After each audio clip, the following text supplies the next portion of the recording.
स्पर्धा परीक्षेची तयारी करणाऱ्या विद्यार्थी मित्रांसाठी आनंदाची बातमी घेऊन आलो आहे। खूप महत्त्वाची अपडेट आहे मित्रांनो।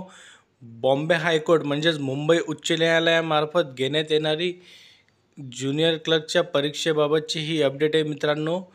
माननीय मुंबई उच्च न्यायालयाकडून मित्रांनो स्क्रीनिंग टेस्टसाठी यादी ही आता प्रसिद्ध करण्यात आली मित्रांनो। शॉर्टलिस्ट ही प्रसिद्ध झालेली आहे।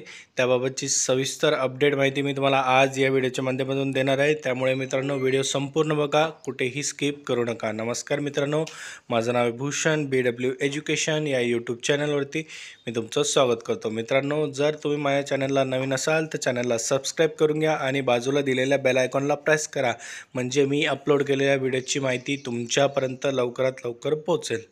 तर बघा विद्यार्थी मित्र, आपल्या सर्वांनाच माहिती आहे की मुंबई उच्च न्यायालयामार्फत जानेवारी महिन्यामध्ये क्लर्क पदासाठी तब्बल 150+ जागांसाठी ही जाहिरात प्रसिद्ध करण्यात आली होती आणि माननीय उच्च न्यायालय यांनी सांगितलं होतं की आम्ही शॉर्टलिस्ट उमेदवारांची यादी वेळेनुसार प्रसिद्ध करू। तर मित्रांनो, माननीय उच्च न्यायालयामार्फत आता उमेदवारांची स्क्रीनिंग टेस्टसाठीची शॉर्टलिस्ट ही प्रसिद्ध करण्यात आली आहे। तर ती तुम्हाला कुठं बघता येईल त्याबाबतची संपूर्ण माहिती मी तुम्हाला पुढे देणार आहे। तर बघा विद्यार्थी मित्र, पहिल्यांदा तुम्हाला काय करायचं आहे, bombay-high-court.nic.in या वेबसाईटला जायचं आहे।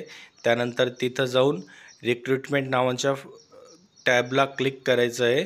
तिथं गेल्यानंतर मित्रांनो तुम्हाला क्लर्कची जी प्रसिद्ध करण्यात आलेली यादी आहे ती दिसेल। मित्रांनो, यामध्ये एक आनंदाची बातमी अशी आहे की यावेळेस मुंबई उच्च न्यायालयाने जेवढे फॉर्म भरले गेले आहे, तब्बल 37,000+ मुलांना त्यांनी स्क्रीनिंग टेस्टसाठी क्वालिफाय केलेले आहे आणि फक्त 800 मुलांना त्यांनी रिजेक्ट केलेले। आणि ते रिजेक्शनचं कारण म्हणजे त्यांनी जो बँकेचा रेफरन्स नंबर टाकलेला आहे किंवा त्यांनी फॉर्म भरताना काही तांत्रिक चुका केलेल्या आहे, त्यामुळेच त्यांचे फॉर्म रिजेक्ट झाले आहे।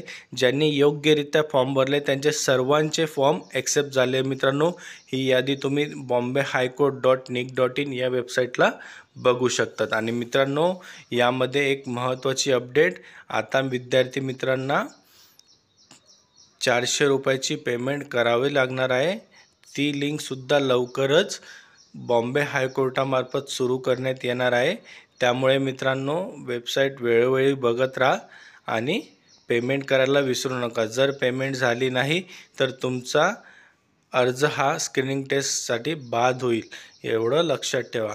मित्रांनो, अशा प्रकारची ही अपडेट माहिती होती। तुम्हाला जर हा व्हिडिओ आवडला असेल तर लाईक करा, शेअर करा आणि चॅनलला सबस्क्राईब करायला विसरू नका।